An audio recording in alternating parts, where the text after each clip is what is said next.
예, 국가인권위원회가 박원순 전 시장의 말과 행동이 성희롱이라고 판단했죠, 어제. 뒤늦게 여당이 사과에 나서고 있는데요. 하지만 충분하지 않다는 목소리도 커지고 있습니다. 그런데 그 화살이 서울시장 출사표를 던진 이들에게도 향하고 있습니다. 저는 국가인권위원회의 결정을 존중합니다. 그래서 저희가 사과해야 한다면 진심으로 사과를 하는 것이 맞고요. 저희 중에 누구도 그 분이 피해자에게 사과 의사를 전달하고 싶다라고 연락을 받은 사람이 없어요. 현존하는 피해자에게 SNS를 통해서 사과한다라고 하면은 그 사과는 사과로서 의미를 가질까? 저는 그렇지 않다고 봅니다. 과연 문제의식을 정말 갖고 피해자에게 사과를 하려고 하는 것인지 저는 좀 의문이 듭니다. 피해자 측 변호사인 김재련 변호사가 사과의 진정성을 의심한 사람은 박영선 전 장관이 아니라 남인순 의원님을 저희가 한번 다시 강조를 하고요. 네, 장해찬 변호사님. 그 박원순 전 시장 성희롱 불똥이 박영선 장관에게도 좀 튀어서 야당에서는 박영선 장관 혹은 우상호 의원도 속시원히 출사표를 냈으면 사과를 해야 된다 이렇게 비판을 좀 하고 있거든요. 이 부분은 확실하게 매듭을 짚고 넘어가야죠. 그리고 한 언론과의 인터뷰에서 또 야당에서 서울시장 출마한 조은희 서초구청장 같은 경우는 박영선 전 장관을 향해서 이 박원순 전 시장 장례식과 장지까지 따라갔던 분이 그가 남긴 상처를 어떻게 치유하냐는 말을 했다고 합니다. 실제로 지금 민주당의 인사들에 대한 사과를 보면요. 피해자는 있는데 가해자가 없습니다.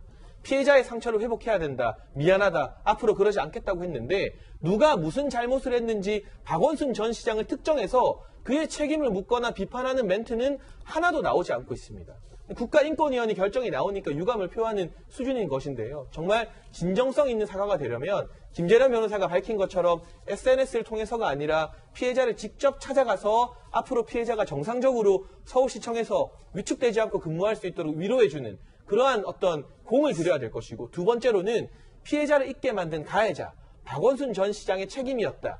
이 부분은 박원순 전 시장의 과거가 분명하다. 짚고 넘어가겠다. 그리고 내가 시장이 된다면 그 6층의 사람들, 박원순 전 시장의 정무 라인들이 과연 이 문제를 묵인하고 방조한 것은 아닌지 들여다보겠다는 정도의 아주 구체적인 가해 행위에 대한 책임과 비판이 있어야만 진정성이 있는 사과가 될 텐데, 박 전 시장의 이름은 쏙 빠지고 그냥 미안하다는 피해자를 향해서 공허한 사과만 반복되고 있기 때문에 이것이 실효성 있는 진정성 있는 사과가 아니라는 비판이 나올 수밖에 없어 보입니다. 장해찬 변호사님. 근데 제가 잠시 반대편에서 보면 박영선 장관이 어쨌든 인권위 결정이 나왔고 민주당이 진심으로 사과해야 된다. 이 사과 메시지를 냈기 때문에 이 정도 수준이면 또 된 건 아닙니까? 그러니까 제가 말하는 사과에는 책임이 있어야 된다는 것이죠. 그 책임은 무엇이냐? 가해자에 대한 비판입니다. 심지어 이번에 이 김종철 대표 사태가 정의당에서 불거졌잖아요.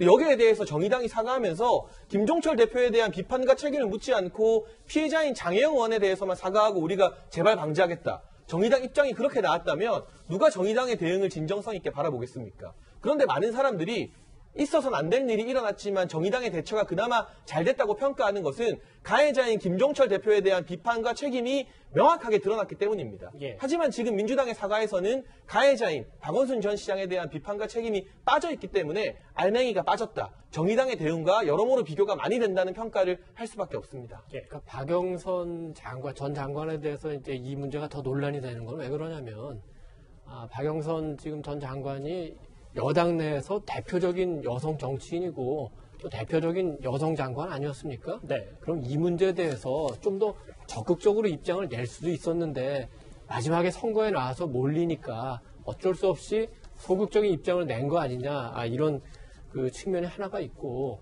박 장관도 사실 그 우리 사회에서 여성으로서 이 정도 그 정치적 입지에 오르기까지 얼마나 유리천장 뚫고 얼마나 어려움이 많았겠습니까? 그렇겠죠. 그런 상황에서 지금 보면은 본인의 입지를 좀 더 생각하지, 유리창을 그 뚫고 올라왔지만 그 밑에서 다시 오르려고 하는 여성 후배들에 대한 배려는 얼마나 있었는지, 이 부분을 지금 그 우리 사회가 묻고 있는 겁니다.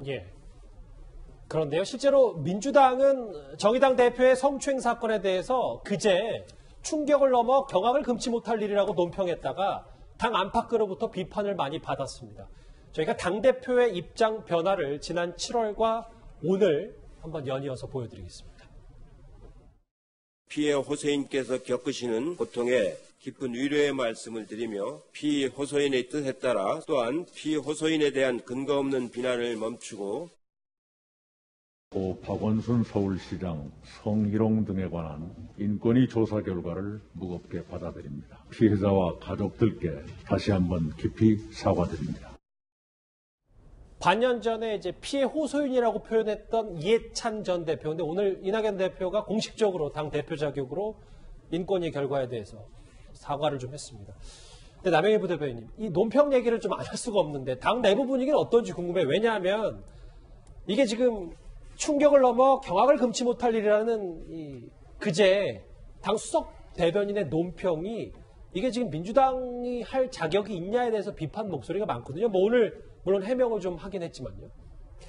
민주당에 대해서 비판을 하시는 시각을 가지고 계신 분들은 처음 저 충격 그리고 뭐 경악 이 단어에 굉장히 이제 반감을 가지고 계신 것 같았는데요. 저도 대변인단 중에 한 명으로서 저 당시 상황을 보면 다른 당도 아니고 정의당이 원래 그 성평등과 인권을 진보 최우선 가치를 삼는 당 아니겠습니까? 예. 그런 당의 당 대표와 그곳에 소속해 있는 국회의원에 있었던 그 사건을 듣고 굉장히 충격을 받았다라는 표현이며 그것이 우리 당은 뭐 잘못이 없다 이런 표현이 전혀 포함된 것이 아니고 굉장히 놀랐다 그런 표현이었고요. 그리고 그와 더불어 내포되어 있는 함의는 진보 정당 그 정의당 너마저 뭐 이런 표현이 있으니까 사실 자책하는 내용도 좀 들어있다 그런 걸로 알아봐 주시면 좋겠습니다. 사실 내포라는 게 우리가 말을 안 하면 잘 모르잖아요. 네. 그래서 일단 그런 부분도 있었다. 네네. 그러니까 비판할 걸 비판하고 스스로도 잘못에 대해서 어느 정도 겸허히 받아들이는 이런 부분도 논평에 있었다. 이렇게 저희가 해석하면 되겠죠.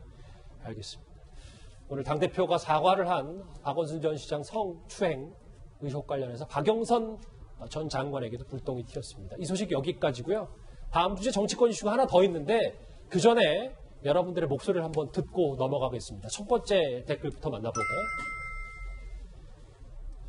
조민 씨 입학 취소 법률 검토 중 법률 검토하고 있냐? 검토만 하면 뭐하냐? 빨리 결정해야지. 윤해 장관에게 비판하시는 분 같고요. 또 보겠습니다. 아직 위조라고 최종 판결도 안 났다. 남의 인생에 함부로 칼질하지 말라. 조민 씨 관련해서 좀 보호를 좀 해줘야 된다라는 입장을 밝히신 분도 있습니다. 또 볼까요? 국민의 지팡이가 아닌 정권의 지팡이다. 경찰 개혁이 필요한 이유다.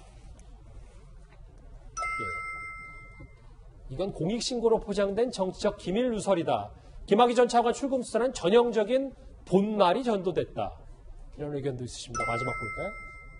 온 나라를 갈등으로 내몬 무법부 장관이 반성이라고는 한마디 없고 끝까지 검찰에 집착한다. 아하, 마지막 댓글까지 오늘 의견들 다 잘 들었습니다. 바로 이어서 실시간 검색어도 만나볼까요?